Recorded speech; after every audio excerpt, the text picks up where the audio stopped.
नमस्ते साथियों, आज हम अपनी ऑनलाइन क्लास फिर से शुरू कर रहे हैं। तो आज अपना जो चैप्टर है, चैप्टर नंबर 12,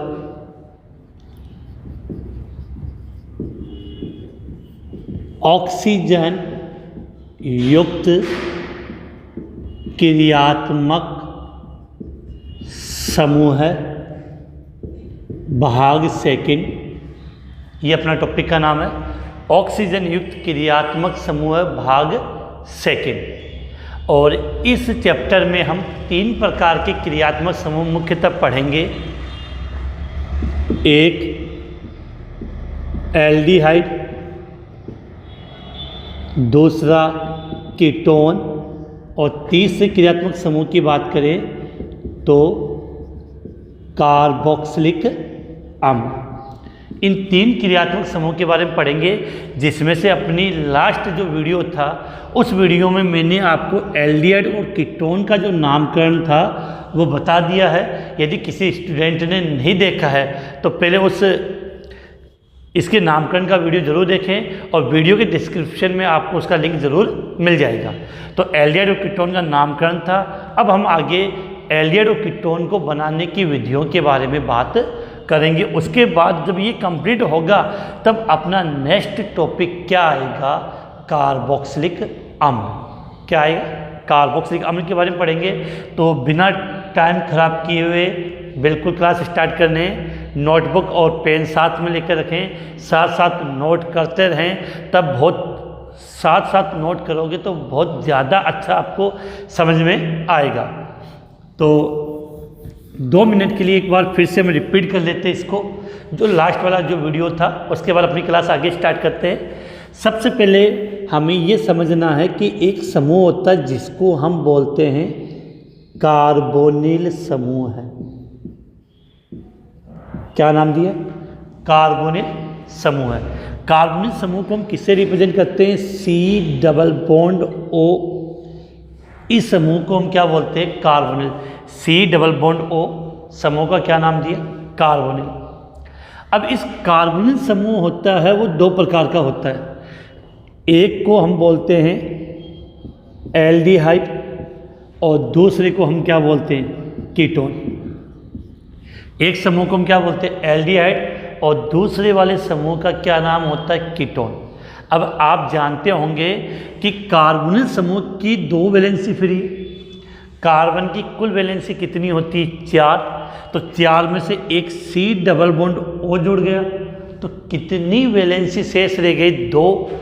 अब ये 2 वैलेंसी जो शेष है, इन दोनों वैलेंसी में से यदि एक वैलेंसी पर अगर आप हाइड्रोजन परमाणु जोड़ देते हो, हाइड्रोजन परमाणु अगर आप ऐड कर दोगे तो उसे हम क्या कहेंगे? एल्डिहाइड।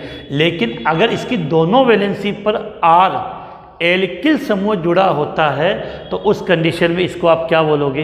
कीटोन। तो इसके लिए हम लिख सकते हैं कि C डबल बॉन्ड O, और इसकी दोनों वैलेंसी में से एक वैलेंसी पर मैंने क्या ऐड कर दिया? H। दोनों वैलेंसी में से ये 2 वैलेंसी, उनमें से एक पर H ऐड कर दिया, H को हमने जोड़ दिया। अब यहाँ वाली वैलेंसी है, इस पर H भी जुड़ा हुआ हो सकता है या एल्किल समूह भी। S हाइड्रोजन भी जोड़ सकते हो और एल्किल समूह भी। तो ये जो समूह बनता है CHO, इसे हम क्या बोलते हैं? एल्डिहाइड। क्या बोलते हैं? एल्डिहाइड। अब बात करें कीटोन की, तो कीटोन में क्या होता है? जो कार्बोनिल समूह होता है उसकी दोनों वैलेंसी पर कौन सा समूह जोड़ते हैं? R समूह जोड़ते हैं। इसकी दोनों वैलेंसी पर कौन सा समूह जोड़ेंगे? R का मतलब एल्किल, आप जानते हो, ethyl, methyl, propyl alkyl group होते हैं। तो यहाँ से ये बात क्लियर होनी चाहिए कि aldehyde C double bond OH, short में एक साथ लिखें तो CHO, और कीटोन के लिए C डबल बॉन्ड O, और दोनों तरफ क्या होगा? R। तो एक एल्डिहाइड होगा और कीटोन होगा, अर्थात कार्बोनिल समूह होगा वो 2 प्रकार का होता है, एल्डिहाइड और कीटोन। इसके बाद हम आगे बात करें, इसके बाद कीटोन और एल्डिहाइड दोनों का नामकरण मैंने आपको पहले भी कहा है कि मेरे लास्ट वीडियो में आपको मिल जाएगा, वो ज़रूर देखें, क्योंकि उसके बिना ये चैप्टर आगे अपने को समझ में नहीं आएगा। तो जो स्टूडेंट है जिन्होंने अभी तक वो पहले वाला वीडियो ना देखा है, वो इस क्लास के वक्त उस वीडियो को ज़रूर देख लें। इसके बाद हम अब आगे अपने टॉपिक पे आते हैं। अपना जो नेक्स्ट टॉपिक स्टार्ट होता है इसके अंदर, वो होगा एल्डिहाइड तथा कीटोन बनाने की विधियाँ। किसकी बात करें? एल्डिहाइड और कीटोन बनाने की विधियाँ। तो यहाँ से हम स्टार्ट करते हैं।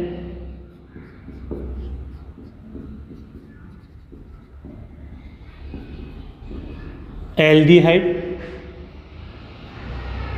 एवं कीटोन बनाने की विधियाँ।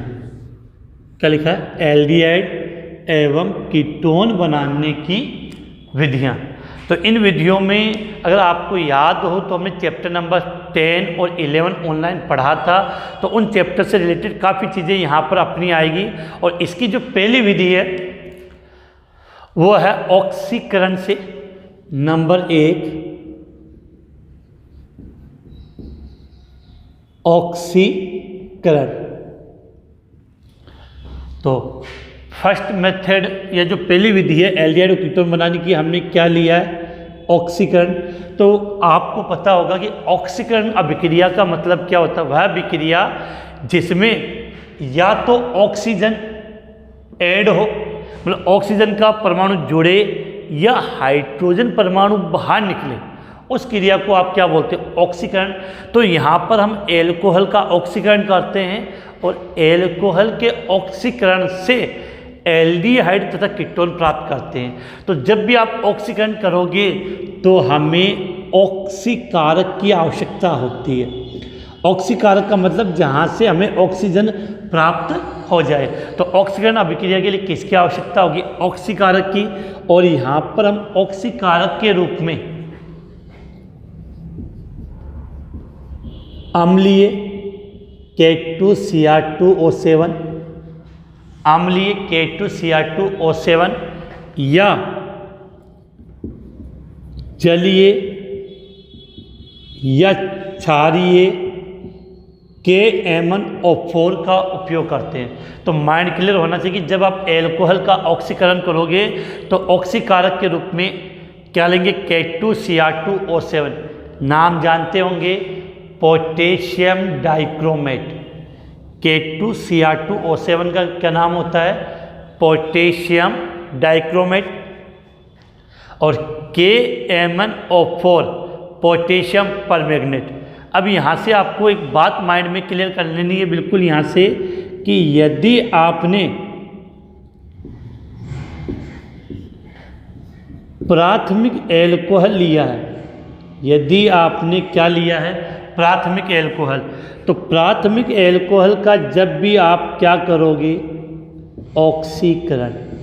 प्राथमिक एल्कोहल का जब भी आप ऑक्सीकरण करोगे तो आपको सदैव एल्डिहाइड प्राप्त होगा।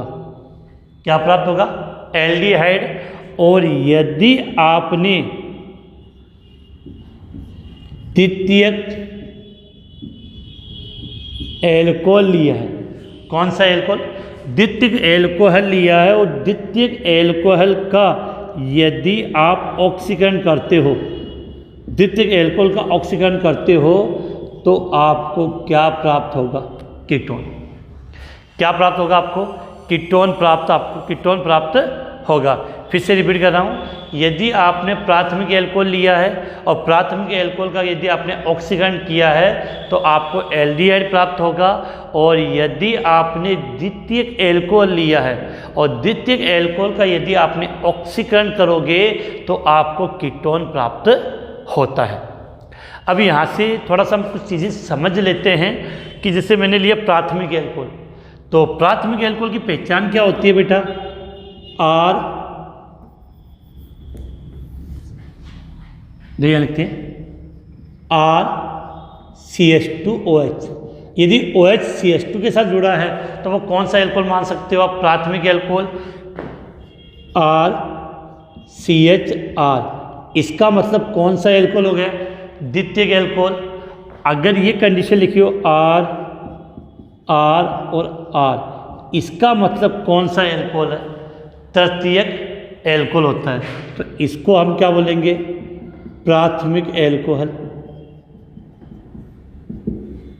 इसका मतलब क्या लिखा मैंने? द्वितीयक एल्कोहल। और यहाँ मैंने क्या लिखा है? तृतीयक एल्कोहल। तो ये तीनों एल्कोहल है। तो यहाँ से याद क्लियर होना चाहिए कि R का मान तो आप जानते हो एथिल मेथिल प्रोपिल होगा। अगर प्राथमिक एल्कोहल लोगे तो ऑक्सीकरण करने पे एल्डिहाइड, और द्वितीयक एल्कोहल लिया है आपने तो ऑक्सीकरण करोगे तो आपको कीटोन प्राप्त होगा। अब आगे यहाँ पे प्राथमिक एल्कोहल का एक सिंपल सा एग्जांपल लेते हैं। यहाँ पे CH3 CH2 OH। तो बेटा सीधी बात है, ऑक्सीकरण कर रहे हैं।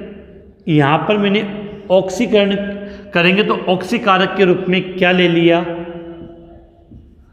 अम्लीय K2Cr2O7। क्या ले लिया? अम्लीय K2Cr2O7।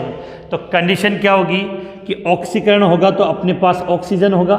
अब देखो बेटा क्या होता है, यहाँ से तो एक ऑक्सीकरण अभिक्रिया होगी तो ऑक्सीजन तो होगा अपने पास। तो ऑक्सीजन है, इसके साथ एक हाइड्रोजन यहाँ से और दूसरा हाइड्रोजन यहाँ से बाहर चला जाएगा। इस O के साथ एक तो ऑक्सीजन, एक H और एक H। तो यहाँ से ये चीज़ें बाहर चली गई तो एक H यहाँ से, एक H यहाँ से, 2H और एक ऑक्सीजन। तो यहाँ से क्या बाहर गया? जल का अणु बाहर चला गया। अब शेष क्या बचा? CH3CHO। CH3CHO, इसका नाम आप जानते हो क्या नाम होता है? एसिटैल्डिहाइड। तो एथिल एल्कोहल अगर आपने लिया तो आपको क्या प्राप्त हो गया? एसिटैल्डिहाइड। नाम साथ में लिखते रहे सब। Ethyl alcohol. तो एथिल एल्कोहल का जब आपने ऑक्सीकरण किया तो आपको क्या प्राप्त हुआ? एसिटैल्डिहाइड। अब द्वितीयक एल्कोहल का एक सिंपल सा एग्जांपल लेते हैं। तो मैंने लिख दिया CH3CH3OH। ये कंडीशन आ गई है, वहाँ से R की जगह लिख दिया मैंने CH3। तो ये हो गया आपका द्वितीयक एल्कोहल। इस द्वितीयक एल्कोहल का नाम क्या होता है? कमेंट्स में जल्दी से बता दीजिए। आइसोप्रोपिल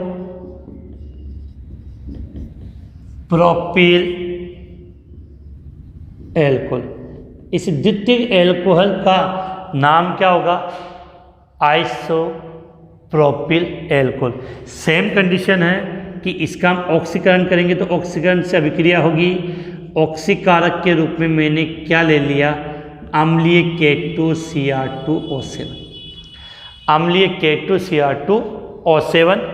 तो सेम कंडीशन है कि देखो यहाँ से ऑक्सीजन एक, यहाँ से H और एक H यहाँ से, और ये जल का अणु यहाँ से क्या चला गया? बाहर चला गया। तो आपका कंपाउंड क्या बन गया? CH3CO। तो अब देखो इस ऑक्सीजन से एक हाइड्रोजन बाहर चला गया, इस कार्बन से एक हाइड्रोजन बाहर चला गया, तो दोनों की एक एक वैलेंसी फ्री हो जाएगी। कि समझने के लिए बात समझे कि इस कार्बन से एक हाइड्रोजन बाहर निकल रहा है और इस ऑक्सीजन से भी एक हाइड्रोजन बाहर निकल रहा है, तो दोनों की एक एक वैलेंसी फ्री होगी। तो इस कारण से यहाँ बीच में बन जाएगा डबल बॉन्ड। तो क्या बनेगा? CH3C double bond OCH3। तो इसको आप क्या ले सकते हो? फिर से रिपीट कर रहा हूँ, CH3C। अब इस C के साथ ये O किससे जोड़ेगा? डबल बॉन्ड O और CH3। तो ये बन गया आपका कीटोन। अब इस कीटोन का नाम क्या होता है? एसीटोन। इस कीटोन का नाम क्या होता है? एसीटोन। तो ये था पहली विधि, एल्डिहाइड और कीटोन बनाने की विधि।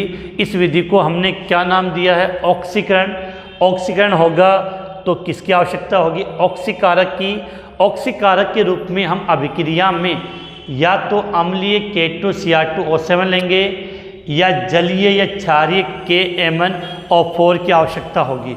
जलीय क्षारीय KMnO4 की आवश्यकता होगी।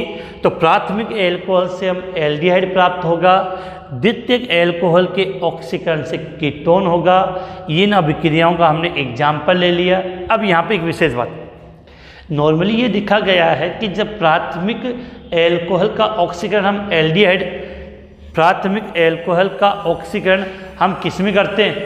एल्डिहाइड में। कि प्राथमिक एल्कोहल का ऑक्सीकरण जब हम एल्डिहाइड में करते हैं तो एल्डिहाइड का ऑक्सीकरण आगे हो जाता है और वो कार्बोक्सिलिक अम्ल बना लेता है। एल्डिहाइड का ऑक्सीकरण किस में हो जाएगा? कार्बोक्सिलिक अम्ल में। तो एल्डिहाइड का आगे ऑक्सीकरण कार्बोक्सिलिक अम्ल में ना हो तो उसको रोकने के लिए, उसको फिर से रिपीट करूँ, समझ में आ जाए बात है कि प्राथमिक एल्कोहल का ऑक्सीकरण हम एल्डिहाइड में करते हैं। बहुत बार ये देखा गया कि अगर ऑक्सीकरण हो रहा है तो एल्डिहाइड का ऑक्सीकरण, जो आपका ये एल्डिहाइड है, एल्डिहाइड, इस एल्डिहाइड का जो ऑक्सीकरण है वो तुरंत आपके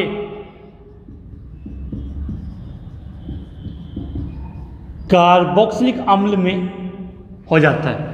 तो एल्डिहाइड का ऑक्सीकरण आगे किस में हो जाता है? कार्बोक्सिलिक अम्ल में।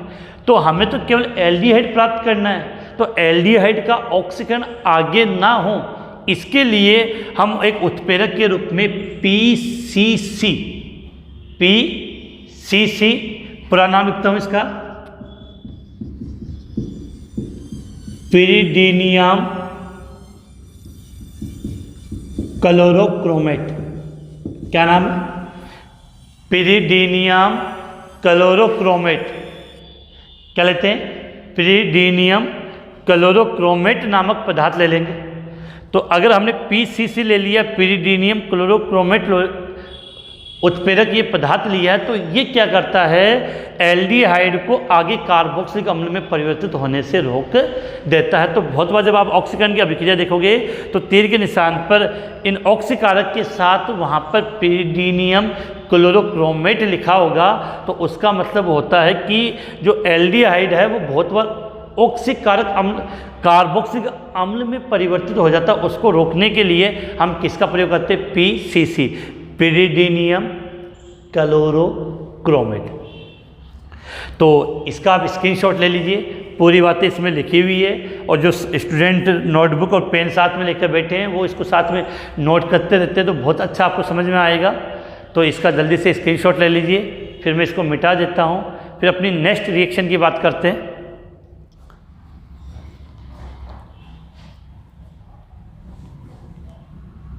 तो ये नंबर 1 अभिक्रिया क्या हो गई? ऑक्सीकरण। तो ऑक्सीकरण से हमने एल्डिहाइड और कीटोन बनाया।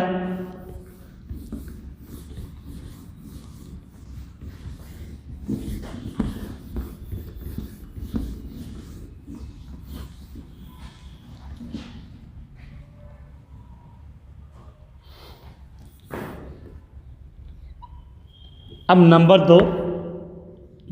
2 में जो रिएक्शन आती है उसका नाम है विहाइड्रोजनीकरण। क्या लिखा है? विहाइड्रोजनीकरण। तो बेटा नाम को पकड़ना है कि यहाँ पर भी हम एल्कोहल का विहाइड्रोजनीकरण करेंगे। किसका? एल्कोहल का विहाइड्रोजनीकरण करेंगे।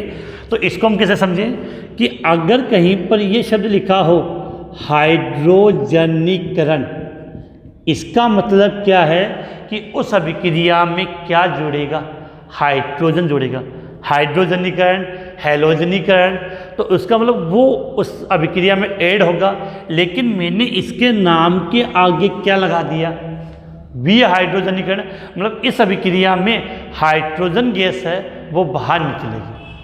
क्या निकलेगी? विहाइड्रोजनीकरण का मतलब इसमें हाइड्रोजन गैस बाहर निकलेगी। तो यहाँ पर आप कंडीशन रखना कि जो विहाइड्रोजनीकरण किया जाता है एल्कोहल का, वो कॉपर उत्प्रेरक की उपस्थिति में 573 केल्विन पर गर्म किया जाता है। इसमें हम एल्कोहल को क्या करेंगे? कॉपर के साथ 573 केल्विन पर हम गर्म करेंगे। कॉपर के साथ एल्कोहल को किस पे 573 केल्विन पर गर्म करेंगे, जिससे हमें प्राथमिक एल्कोहल होगा तो एल्डिहाइड और द्वितीयक एल्कोहल होगा तो कीटोन प्राप्त होता है। देखो यहाँ से हम इसको ऐसे लिख सकते हैं कि प्राथमिक एल्कोहल, अगर आपने प्राथमिक एल्कोहल लिया है और इसका वी हाइड्रोजनीकरण किसकी उपस्थिति में, कॉपर के साथ 573 केल्विन पर गर्म किया तो इसका वी हाइड्रोजनीकरण हो जाएगा और हमें क्या प्राप्त होगा, एल्डिहाइड। लेकिन यदि आपने द्वितीयक एल्कोहल लिया है, यदि आपने क्या लिया है, द्वितीयक एल्कोहल लिया है, तो इस कंडीशन में कॉपर 573 केल्विन की उपस्थिति में अगर हम वी हाइड्रोजनीकरण करेंगे इसका, तो हमें कीटोन प्राप्त होगा। तो ये तो बात माइंड में क्लियर हो जानी चाहिए कि प्राथमिक एल्कोहल से एल्डिहाइड और द्वितीयक एल्कोहल से हम क्या प्राप्त करेंगे, कीटोन।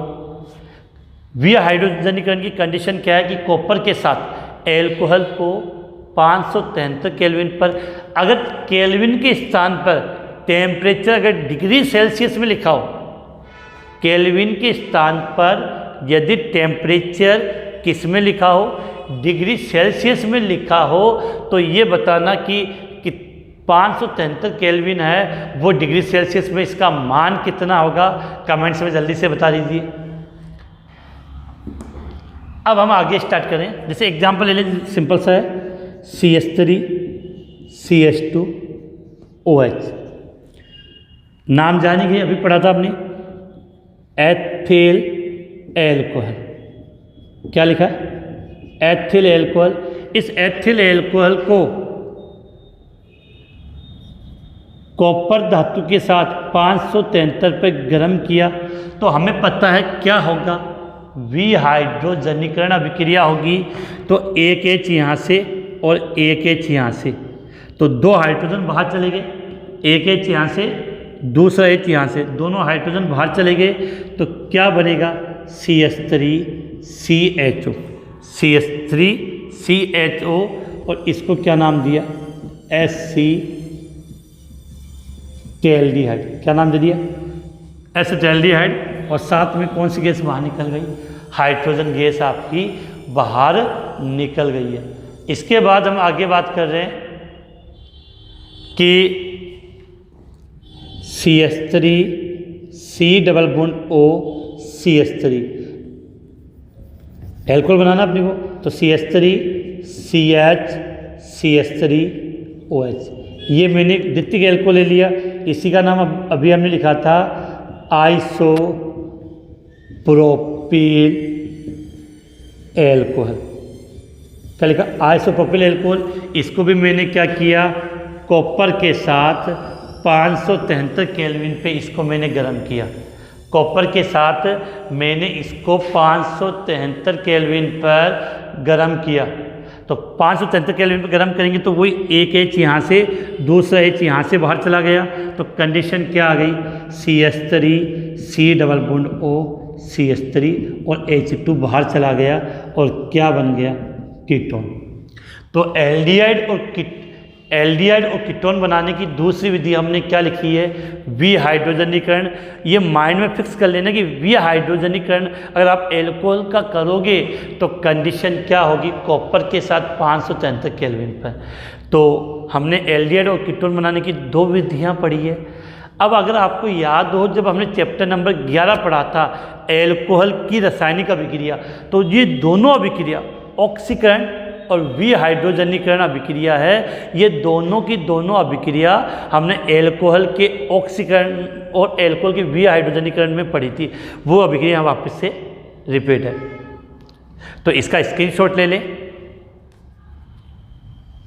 इसके बाद मुझे उम्मीद होगी कि आज की क्लास में बस इतनी समाप्त कर रहा हूँ। कल से अपनी रेगुलर ऑनलाइन क्लास है 45 मिनट की, डेली शाम को 8 बजे से अपनी स्टार्ट चलती रहेगी।